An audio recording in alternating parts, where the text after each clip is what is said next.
He must have gotten the hang of it after a while because the engine got louder, and the car became a green blur flashing past us again and again.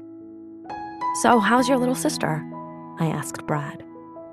"She's in remission, 2 years now." "That's fantastic," I said. Lizzie Sewell had been really nice to Carol Ann. Lizzie, it seems, was one of the lucky ones. "And what about you?" Brad asked. And I pillared room with a giant flat-screen TV, floor-to-ceiling windows, a little seating area, and one giant boat of a bed. I felt my breath catch in my throat. Robinson and I had slept in a tent, as close together as spoons, and this bed was so stupidly huge that we could be on either side of it and not touch at all. And yet, it felt way more intimate. I went to the sink to wash the palm, but Robinson had no such worries. "If you don't want strangers staring at you, don't get famous," he said.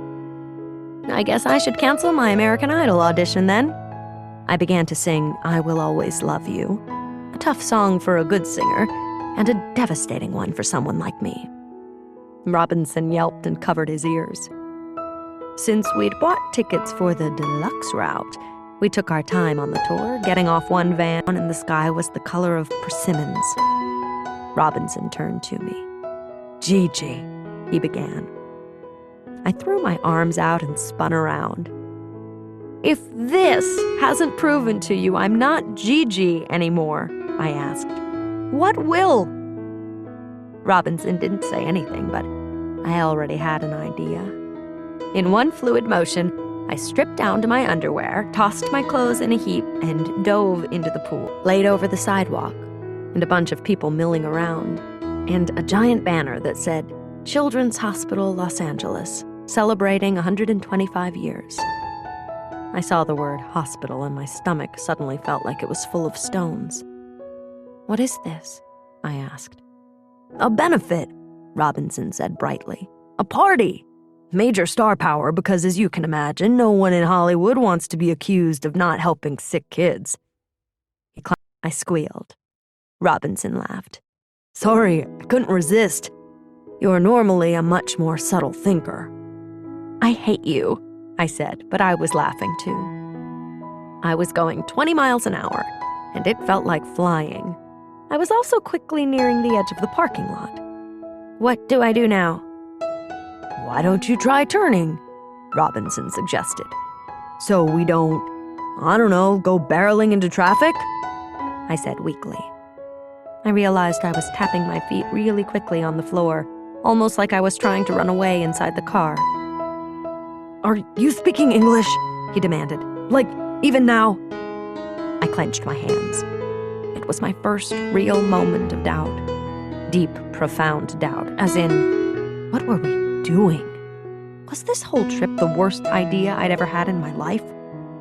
I guess I must have said that out loud too, because Robinson's. He wanted to see our IDs. "Well, you see," Robinson began. The guy cut him off. "Save it. If you've got an ID, you can play. If you don't, scram." "Go on," I said to Robinson. "Now you can play a hand of cards. I'll wait outside." He shook his head. "No way, Axie, we're in this together." I liked the sound of that a lot.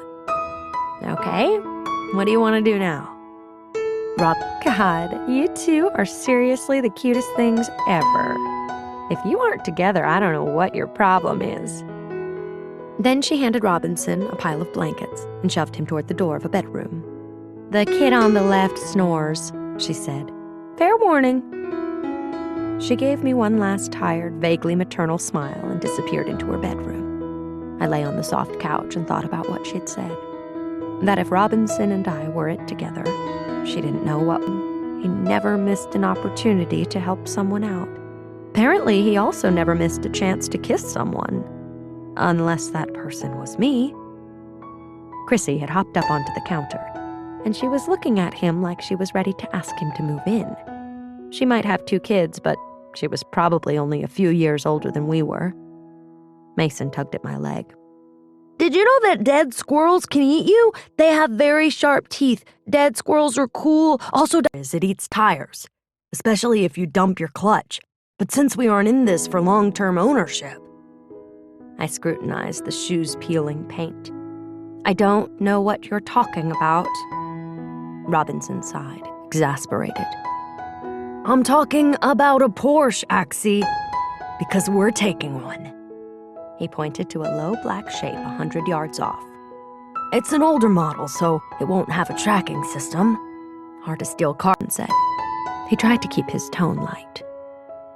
But it didn't matter now. I put my face in my hands. We were caught.